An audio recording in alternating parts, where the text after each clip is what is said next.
Ne m'appelle plus, je suis en réunion. Mon mari a raccroché brusquement.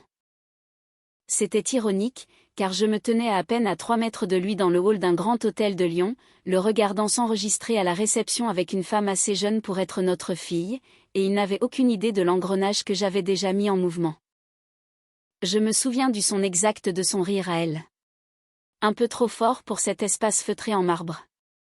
Il résonnait contre les parois de verre comme s'il était à sa place, comme si elle était à sa place, comme si elle était à sa place avec lui.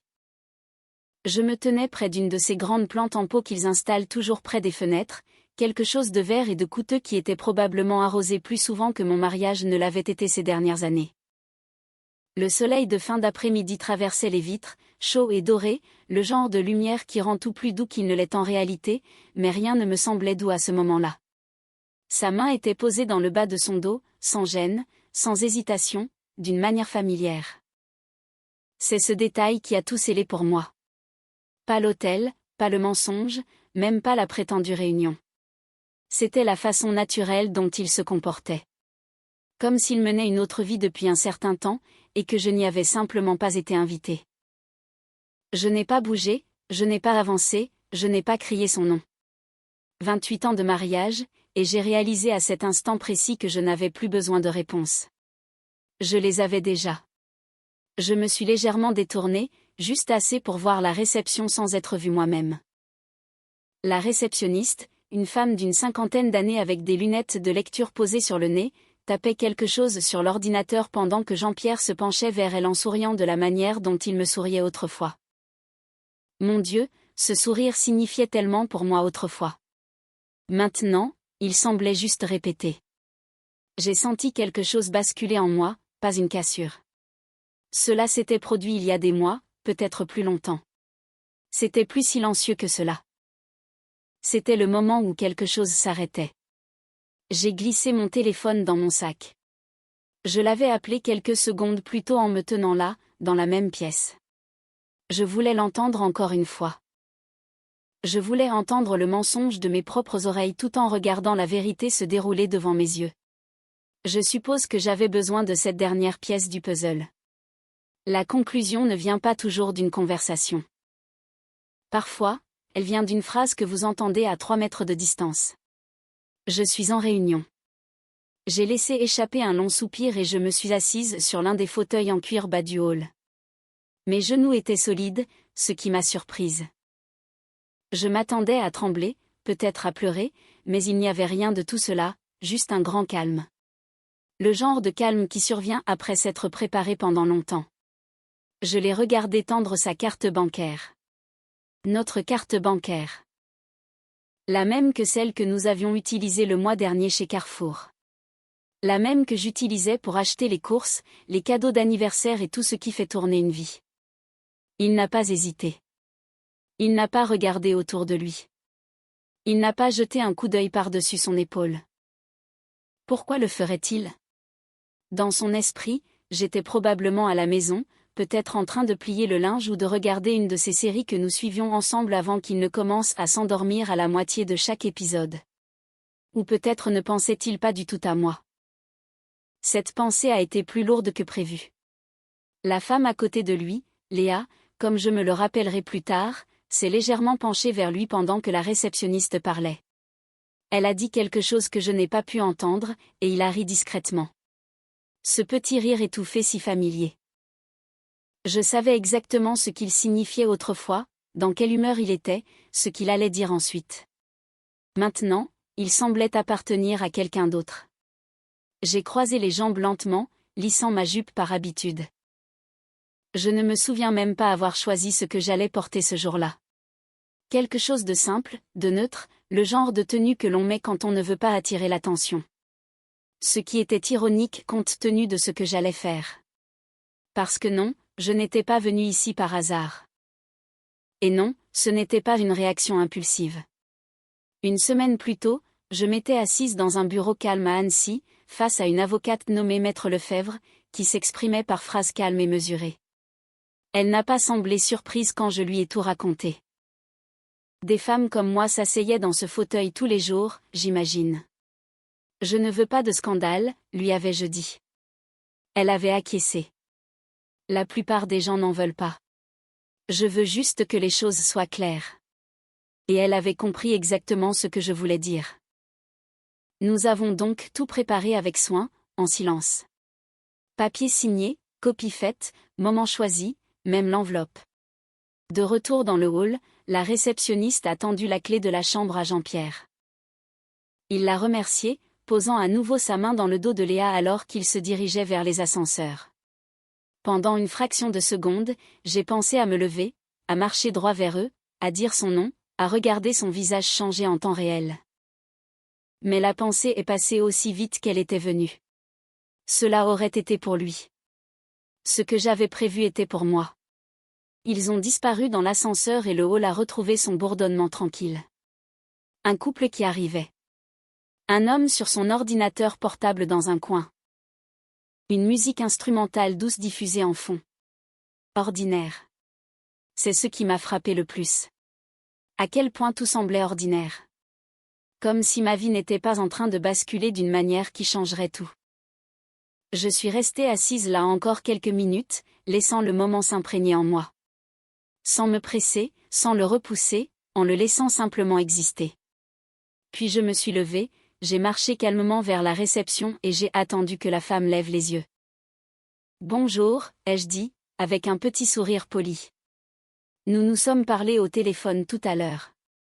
Une lueur de reconnaissance a traversé son visage. Une pointe d'hésitation aussi. « Oui, Madame Marchand, c'est bien cela ? » ?»« C'est bien cela. » J'ai posé l'enveloppe délicatement sur le comptoir, épaisse, scellée, définitive. Je vous serais reconnaissante de bien vouloir remettre ceci à mon mari lorsqu'il rendra sa chambre. Elle a baissé les yeux sur l'enveloppe, puis m'a regardée. Je veux juste être sûre que j'ai le droit de faire cela. J'ai soutenu son regard fermement. Vous l'avez. Il y a eu une pause, un moment d'humanité silencieux où elle a pesé son inconfort face à ma certitude. Puis elle a hoché la tête. Très bien. Merci, ai-je dit doucement. En me tournant pour partir, je l'ai ressenti à nouveau. Ce calme étrange. Pas du bonheur, pas du soulagement. Quelque chose de plus stable que cela. Le contrôle. Pour la première fois depuis longtemps, je ne subissais plus ma vie. Je choisissais ce qui allait suivre. Et quand Jean-Pierre quitterait cet hôtel plus tard dans la soirée, il ne tiendrait pas seulement une facture. Il tiendrait la fin de quelque chose qu'il pensait pouvoir cacher. Je suis sortie dans la chaleur de Lyon, la lumière du soleil plus vive maintenant, l'air sec sur ma peau. Et je ne me suis pas retournée. Nous n'avons pas rompu du jour au lendemain. Cela aurait été plus facile à comprendre. Non, ce qui nous est arrivé était plus silencieux que cela. Plus lent. Le genre de changement que l'on ne remarque pas jusqu'au jour où l'on lève les yeux et où l'on réalise que l'on vit à côté de quelqu'un au lieu de vivre avec lui. 28 ans, c'est long pour partager une vie avec quelqu'un, assez long pour construire des habitudes qui semblent permanentes. Les samedis matins au marché, le déjeuner du dimanche chez les parents, les barbecues dans le jardin avec les voisins qui nous connaissaient depuis que nos enfants étaient encore à l'école primaire. Nous avions des routines, des systèmes, un rythme qui autrefois ressemblait au confort. À un moment donné, c'est devenu un simple bruit de fond. Je ne peux pas désigner un moment unique où tout a changé, mais je peux vous dire quand je l'ai ressenti pour la première fois. C'était mon anniversaire. 54 ans. Rien d'exceptionnel. Je ne m'attendais pas à une fête ou quoi que ce soit. Juste un dîner, peut-être. Quelque chose de simple. Une carte. Une petite reconnaissance du fait que je comptais encore. Jean-Pierre est parti tôt ce matin-là. Il a dit qu'il avait des réunions. Bien sûr. Vers midi, j'ai vérifié mon téléphone. Rien. Je me suis dit qu'il était occupé. À 15 heures, je me suis fait une tasse de thé et je me suis assise à la table de la cuisine en fixant l'horloge comme si j'attendais quelque chose qui n'arriverait probablement pas. À 17h17, mon téléphone a vibré. Très occupé aujourd'hui. On fêtera ça plus tard. C'était tout. Pas de joyeux anniversaire, pas d'appel, pas d'effort. Juste plus tard. Je me souviens avoir lu ce message 2 fois. Pas parce que je ne le comprenais pas, mais parce que j'essayais de ressentir quelque chose à ce sujet. De la colère peut-être ou de la peine. Mais ce que j'ai ressenti à la place était quelque chose de plus lourd. Un vide. Je suis restée assise là pendant longtemps après cela, le thé refroidissant dans mes mains, réalisant une chose que je n'étais pas prête à admettre auparavant. J'étais devenue facultative dans mon propre mariage. Quand il est rentré ce soir-là, il a agi comme si tout était normal. Il a demandé ce que je voulais pour le dîner, a allumé la télévision, s'est plaint du travail. Je n'ai pas mentionné le message, je ne lui ai rien rappelé, je n'ai rien demandé. C'est à ce moment-là que les choses ont basculé pour moi. Pas à cause de ce qu'il a fait, mais à cause de ce que j'ai cessé d'attendre. Après cela, j'ai commencé à remarquer des choses que j'avais ignorées auparavant. La façon dont il gardait son téléphone face contre table. Toujours. Son nouveau parfum plus fort, plus tranchant. Pas quelque chose que j'aurais choisi pour lui. Les réunions tardives qui s'étiraient de plus en plus dans la nuit. Au début, je me disais que c'était le travail. Il était directeur commercial régional. Être occupé faisait partie du boulot. Mais ensuite, il y a eu ce voyage à Nice. 3 jours pour un séminaire. Il a fait ses valises plus légères que d'habitude. Il n'a pas pris le dossier qu'il emportait toujours à ce genre d'événement. Quand il est revenu, j'ai demandé comment ça s'était passé. Comme d'habitude, a-t-il dit. Rien de spécial. Mais quelque chose dans sa façon de le dire ne sonnait pas juste. Une semaine plus tard, je triais les reçus, juste pour la comptabilité habituelle, et j'ai remarqué une note d'hôtel. Elle ne correspondait pas à celle indiquée sur le site du séminaire. Lieu différent, tarif différent. J'ai fixé ce reçu plus longtemps que je n'aurais probablement dû le faire. C'était la première fois que la pensée me traversait l'esprit.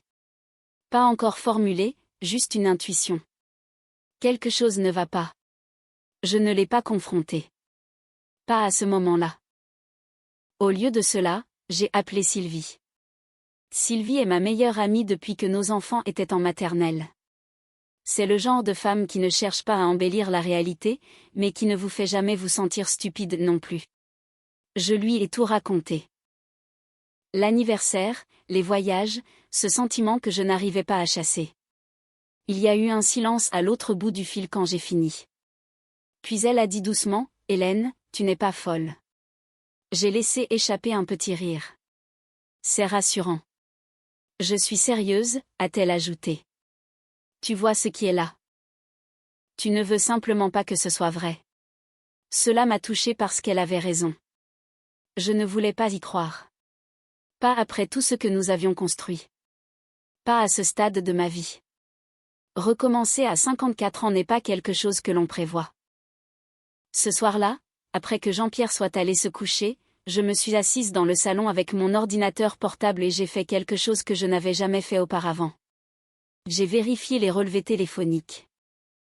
Je me sentais mal, comme si je franchissais une ligne que je ne pourrais plus jamais franchir en sens inverse, mais je l'ai fait quand même. Et il était là, un numéro, répété encore et encore.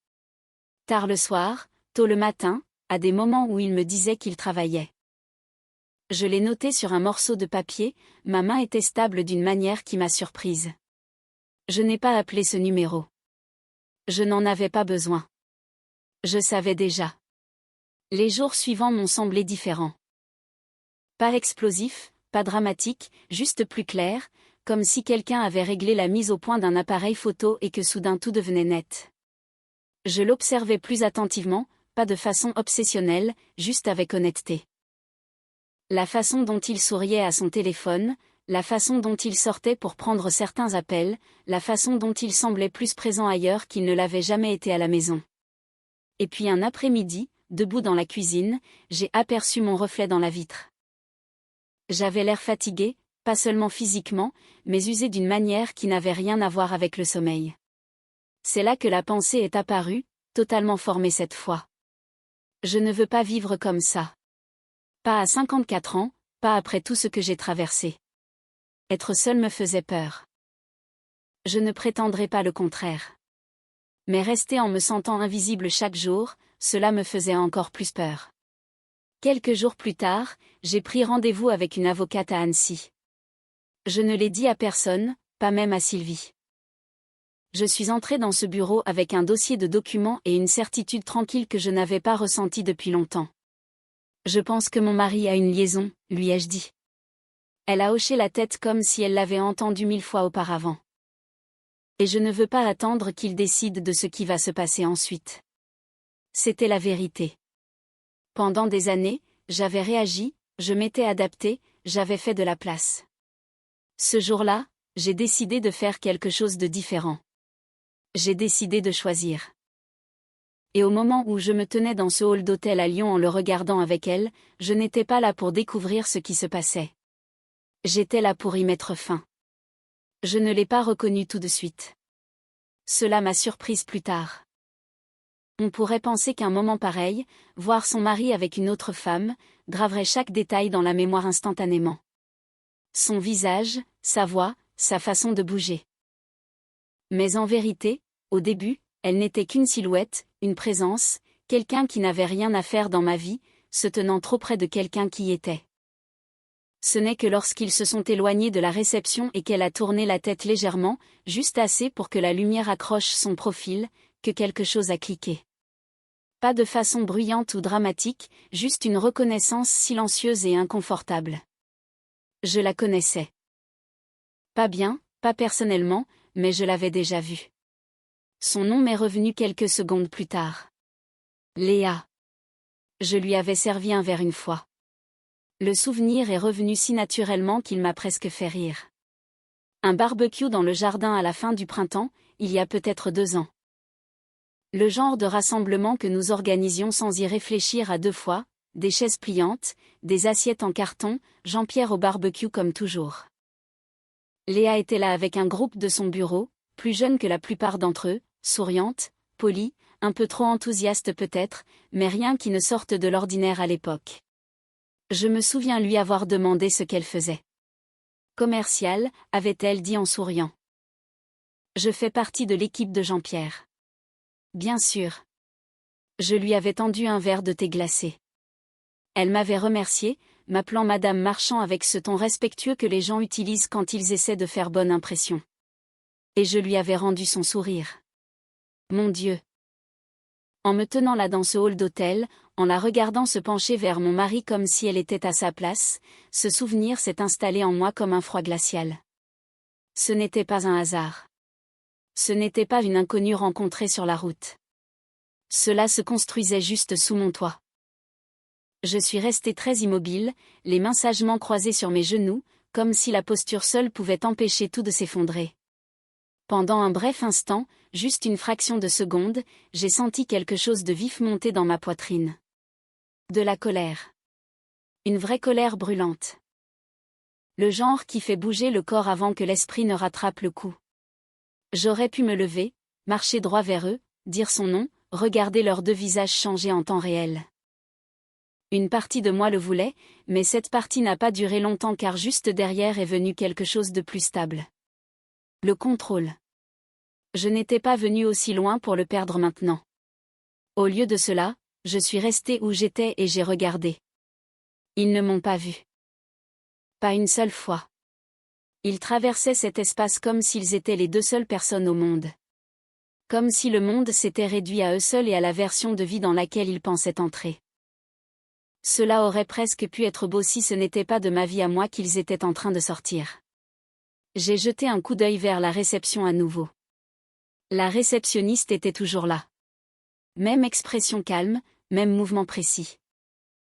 Elle a levé les yeux brièvement et nos regards se sont croisés pendant une demi-seconde. Il y avait une question dans son regard et peut-être un peu d'hésitation. Je le comprenais. Ce que je lui demandais de faire n'était pas vraiment une procédure standard. Quelques heures plus tôt, je m'étais tenue exactement là où elle se trouvait maintenant, expliquant tout d'une voix qui ne ressemblait pas à la mienne. Je ne veux pas de scandale, lui avais-je dit. Elle avait hoché la tête lentement. Je comprends. J'ai juste besoin qu'il reçoive quelque chose quand il rendra sa chambre, discrètement. Elle avait regardé l'enveloppe à ce moment-là, puis m'avait regardé à nouveau.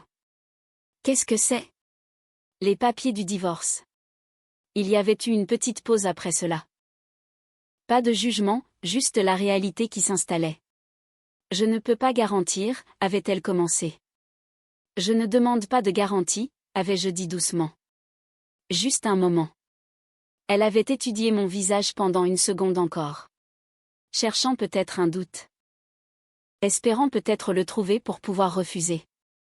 Mais il n'y en avait pas. Plus maintenant. Finalement, elle avait fait un petit signe de tête. Je ferai ce que je peux. De retour au présent, assise sur ce fauteuil du hall, je me demandais si elle remettait cette décision en question maintenant. Si elle espérait que j'avais changé d'avis. Pendant une fraction de seconde, j'ai presque souhaité que ce soit le cas. Pas parce que je voulais qu'il revienne, mais parce que je savais que ce qui allait suivre serait définitif. Il y a un étrange confort dans l'incertitude. Tant que rien n'est confirmé, on peut encore faire semblant que les choses pourraient s'arranger. Ceci était différent. C'était choisir d'arrêter de faire semblant. J'ai regardé Jean-Pierre et Léa disparaître dans l'ascenseur. Les portes se sont refermées avec un léger tintement, et juste comme ça, ils étaient partis.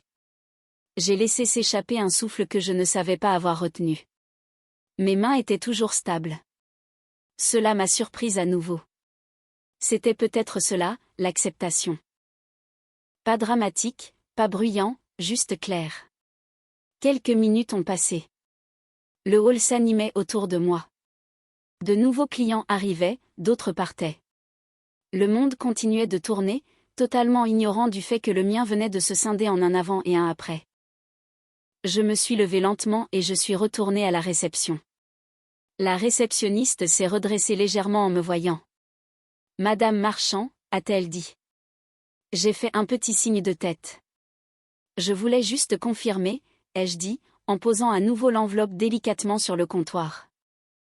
Il recevra ceci quand il partira.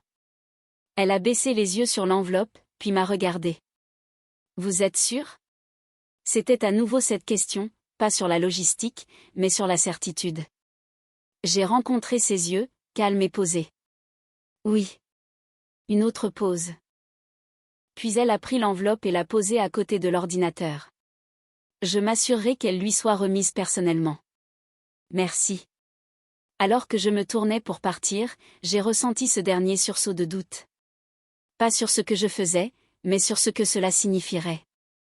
28 ans ne disparaissent pas en un seul instant. Cela persiste dans les habitudes, dans les souvenirs, dans la façon dont on cherche quelqu'un au milieu de la nuit sans réfléchir. Je me suis arrêtée juste avant la sortie, ma main posée légèrement sur la porte vitrée.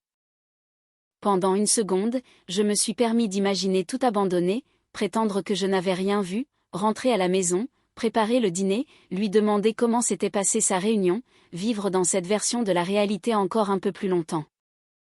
Mais l'image n'a pas tenu car je savais déjà comment cette histoire se terminait. Avec moi assise à la table de la cuisine, attendant un message qui ne viendrait jamais vraiment.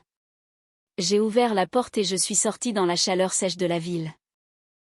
Le soleil frappait mon visage, éclatant et sans concession. Réel. C'est ce que je ressentais. Pour la première fois depuis longtemps, tout semblait réel. Et plus tard dans la soirée, quand Jean-Pierre se tiendrait à cette même réception pour régler sa note, il ne quitterait pas seulement un hôtel. Il entrerait dans une vie qu'il n'avait pas choisie. De la même façon que je l'avais fait. La seule différence était que moi, j'étais prête. Lui ne l'était pas. Le trajet de Lyon à Villeurbanne prend habituellement environ 20 minutes. Ce soir-là, j'imagine qu'il l'a fait en 10. J'étais déjà à la maison quand il est entré. La maison ressemblait à ce qu'elle était toujours. La lumière de fin d'après-midi s'étirant sur le sol du salon, le léger ronronnement du réfrigérateur dans la cuisine, l'horloge tic-ticant un peu plus fort que d'habitude. Ordinaire. J'étais assise à la table de la cuisine avec une tasse de thé froide depuis longtemps. Je n'y avais pas touché depuis un moment. Mes mains entouraient lâchement le mug, plus par habitude qu'autre chose. J'étais rentrée depuis environ 30 minutes.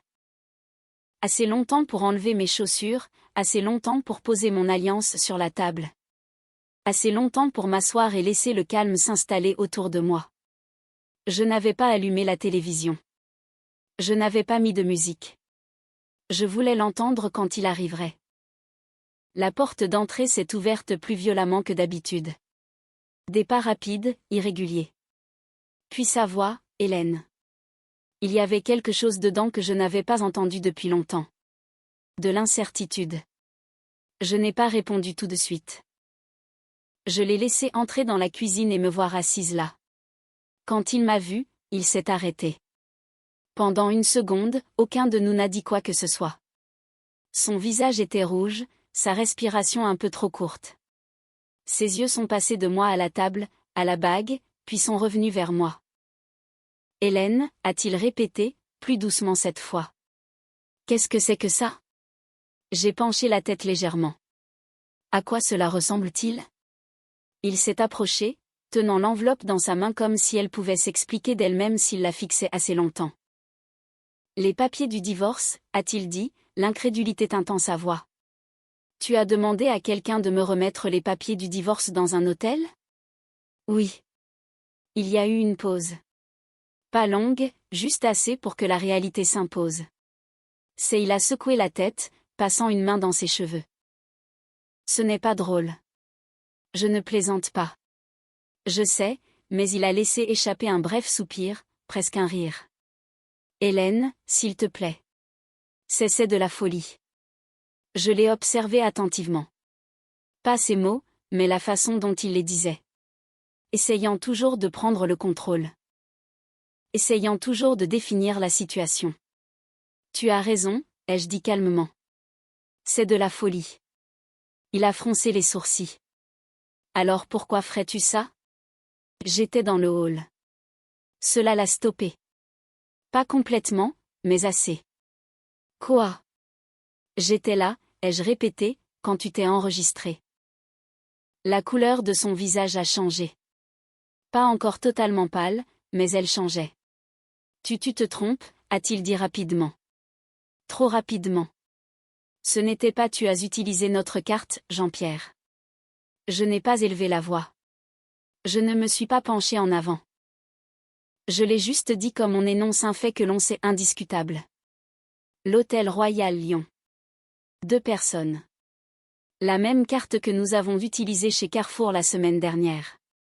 Sa bouche s'est ouverte légèrement, puis s'est refermée. Pendant un instant, il n'a rien trouvé à dire. Puis il a tenté autre chose. Ce n'est pas ce que tu crois. Voilà. J'ai presque souri. C'est exactement ce que je crois. Il a expiré bruyamment, faisant un pas dans la cuisine comme si le mouvement pouvait l'aider à trouver une meilleure explication. C'était lié au travail, a-t-il dit. Elle fait partie de mon équipe. Nous avions des réunions et dans une chambre d'hôtel. Il s'est arrêté. Une autre pause. Hélène, tu exagères complètement les choses. Ah bon? Oui, a-t-il dit plus fermement maintenant, s'accrochant à ce ton comme à une bouée. Tu n'as pas toutes les informations. Je me suis légèrement adossée à ma chaise. Alors donne-les-moi.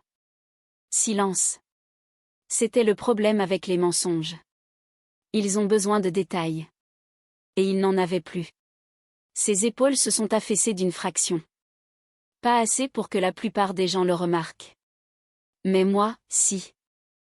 J'avais passé 28 ans à regarder cet homme évoluer dans le monde. Je savais exactement quand quelque chose lâchait. Je ne voulais pas te blesser, a-t-il dit finalement, plus bas. Et c'était là. Pas un déni, pas une explication, juste une tentative de limiter les dégâts. J'ai hoché la tête lentement. Je te crois. Ses yeux ont brillé d'un espoir, peut-être. Mais tu l'as fait, ai-je ajouté. Cet espoir a disparu aussi vite qu'il était venu. Nous sommes restés là dans le silence pendant un moment.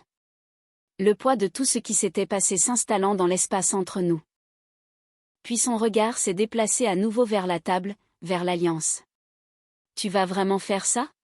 A-t-il demandé. Oui. Pour une seule erreur. J'ai laissé planer ces mots une seconde. Une seule, il a détourné le regard.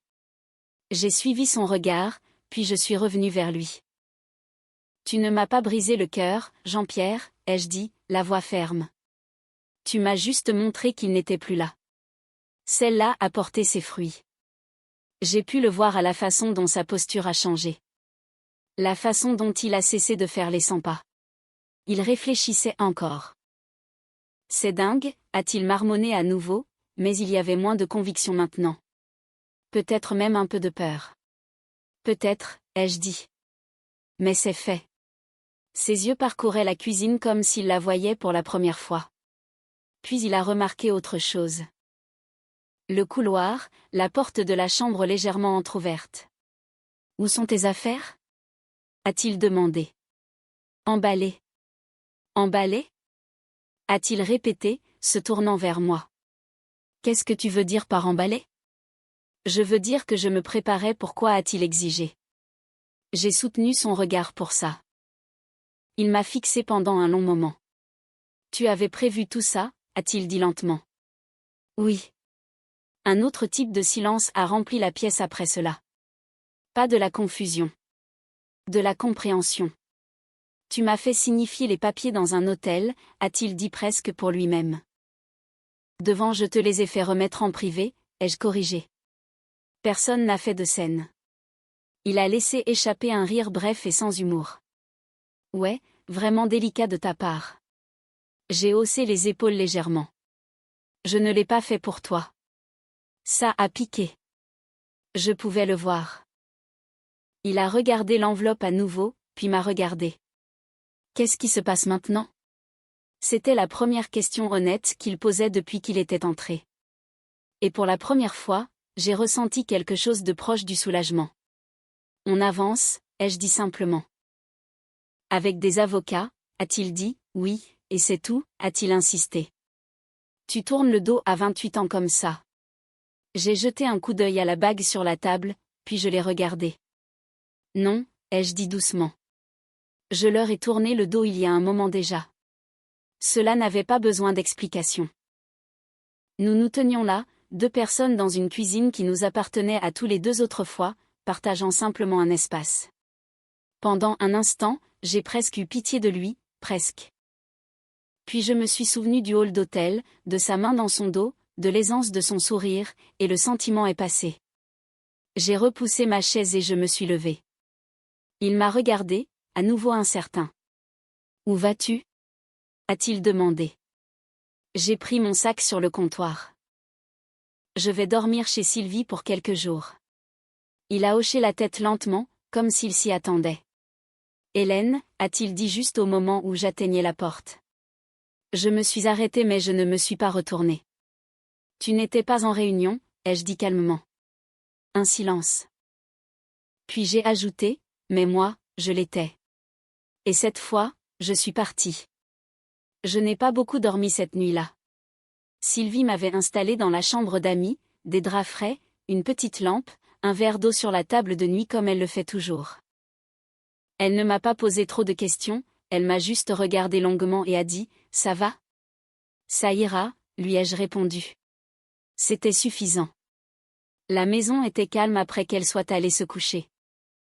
Je suis restée allongée là à fixer le plafond, écoutant le léger ronflement de la climatisation et le passage occasionnel d'une voiture à l'extérieur. Mon esprit repassait la scène du hall. Pas le choc, mais la clarté.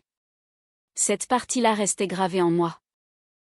Vers 2 heures du matin, je me suis levée, je suis allée dans la cuisine et je me suis versé un verre d'eau. Le carrelage était frais sous mes pieds. Réconfortant. Réel. Ce mot encore. Au lever du soleil, je savais déjà ce que j'allais faire ensuite. Je n'allais pas lui courir après, ni argumenter, ni attendre des excuses qui ne seraient qu'à moitié vraies. J'allais finir ce que j'avais commencé. Jean-Pierre avait une réunion commerciale régionale ce matin-là à Écully. Il l'avait mentionné plus tôt dans la semaine. Une de ces réunions de routine où il passe en revue les chiffres, les projections, les performances. J'avais entendu assez de ces conversations au fil des ans pour savoir comment elles fonctionnaient. Structurées, professionnelles, contrôlées, parfaites. À 8h30, je me tenais devant le miroir de la salle de bain de Sylvie, me brossant les cheveux lentement, avec soin. Je portais un chemisier simple, un pantalon bleu marine et des chaussures à talons bas. Rien de dramatique, rien qui n'attire l'attention.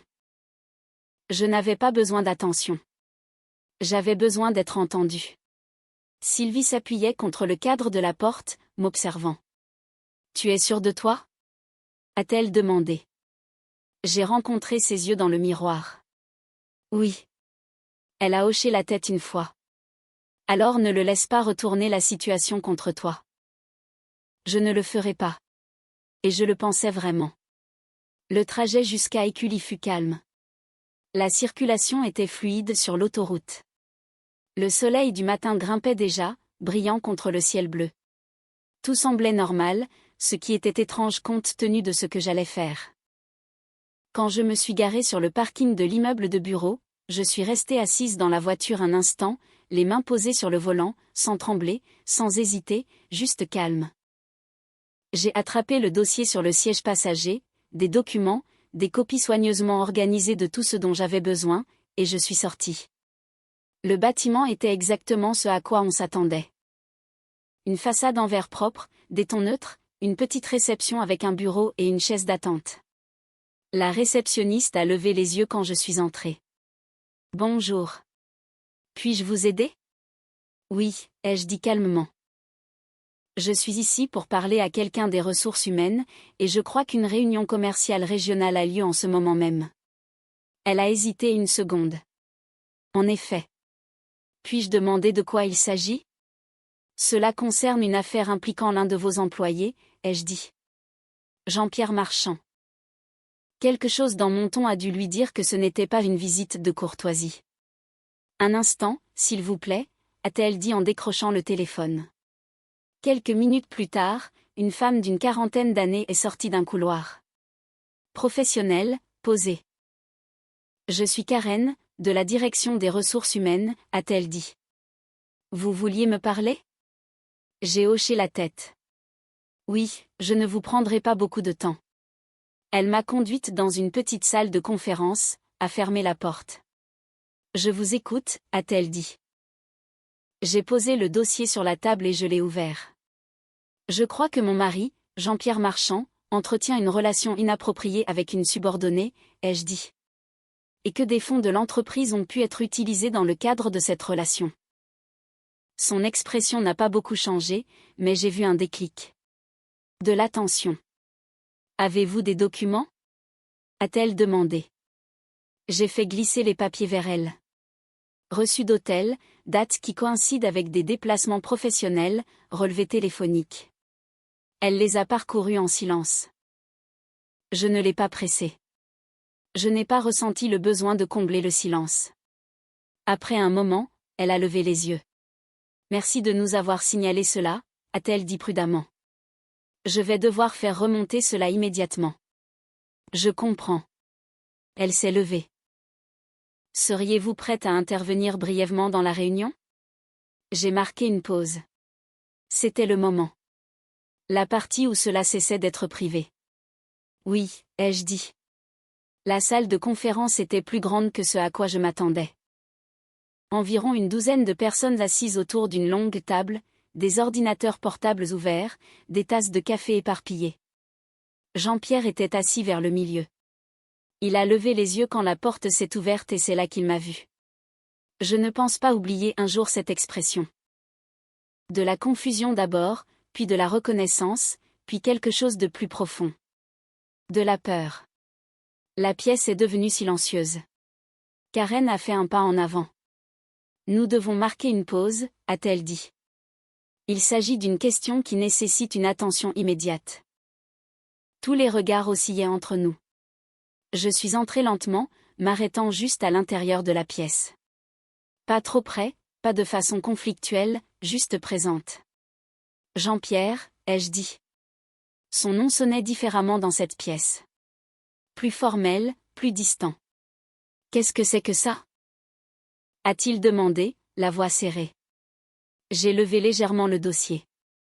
Des preuves. Quelques personnes ont bougé sur leur siège. Quelqu'un s'est raclé la gorge. Je n'ai pas élevé la voix. Je n'ai pas accusé. J'ai simplement parlé. Il y a ici des rapports montrant que des fonds de l'entreprise ont été utilisés lors de voyages personnels, ai-je dit. Et que la personne impliquée est un membre de votre équipe. Une pause. Puis j'ai ajouté Léa. Le nom a résonné. De l'autre côté de la table, une jeune femme s'est raidie. Elle n'a pas levé les yeux. Elle n'a pas parlé. C'était suffisant. Karen est intervenue. Jean-Pierre, nous allons avoir besoin que vous restiez après cette réunion, a-t-elle dit. Et nous allons mener un audit complet. Il a ouvert la bouche pour répondre, puis l'a refermée. Pour une fois, il n'avait rien à dire. La pièce est restée silencieuse. Pas de façon dramatique ou explosive, juste pesante. Je l'ai regardé une dernière fois. Pas avec colère, même pas avec déception. Juste avec clarté.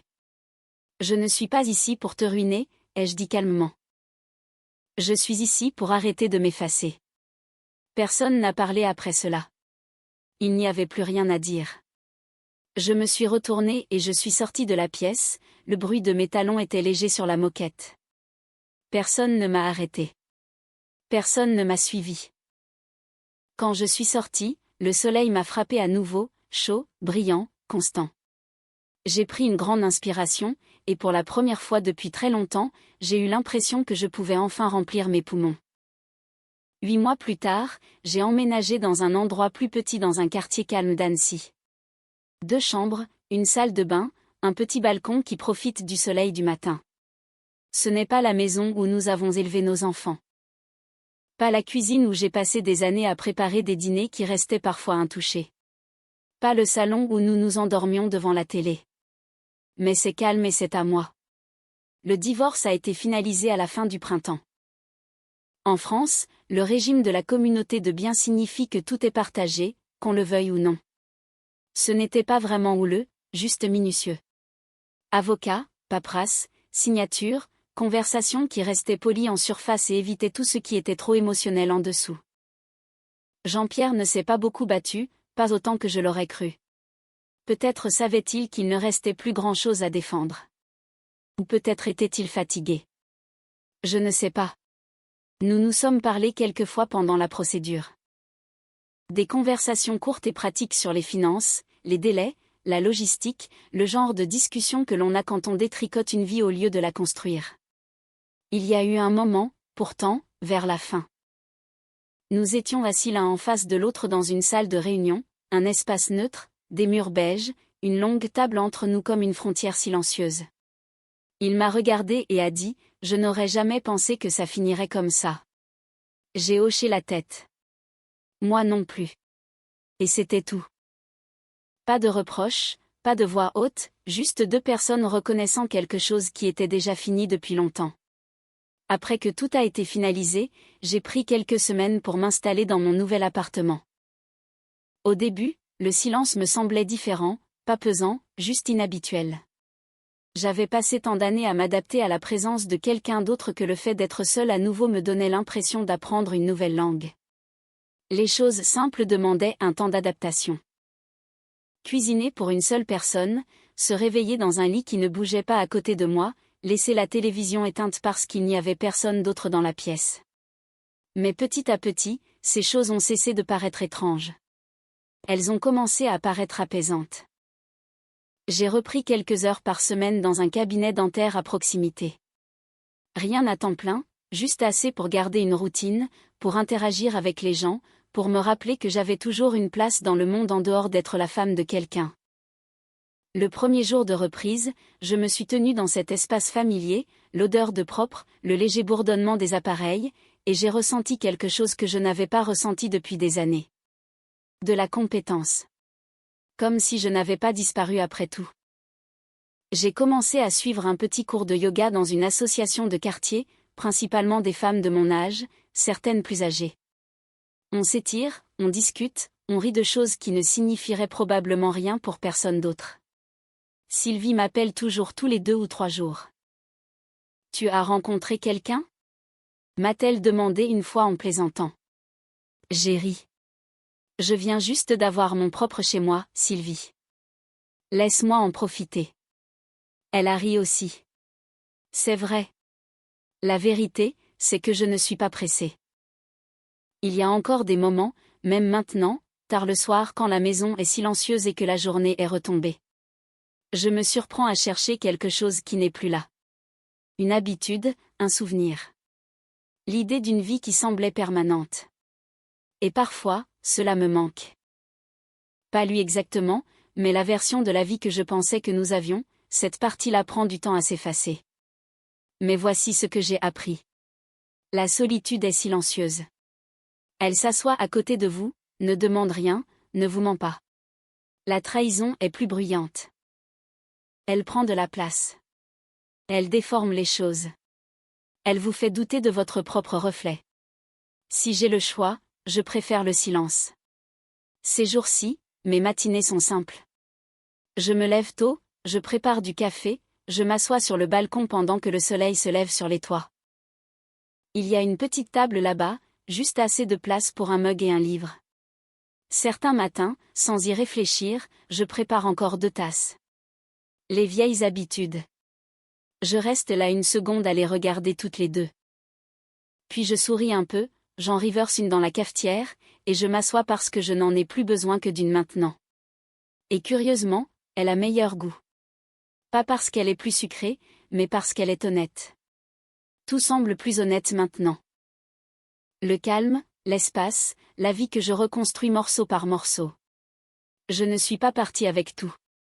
Il y a des choses que j'ai perdues, des années qui ne reviendront pas, des projets qui ont changé, mais j'ai gardé quelque chose de plus important. Je me suis retrouvée moi-même. Cette histoire nous rappelle avec force que la fin d'un chapitre, aussi douloureuse soit-elle, est souvent le début d'une renaissance nécessaire. Hélène a choisi la dignité plutôt que le déni, prouvant qu'il n'est jamais trop tard pour reprendre les rênes de sa propre vie et refuser d'être invisible.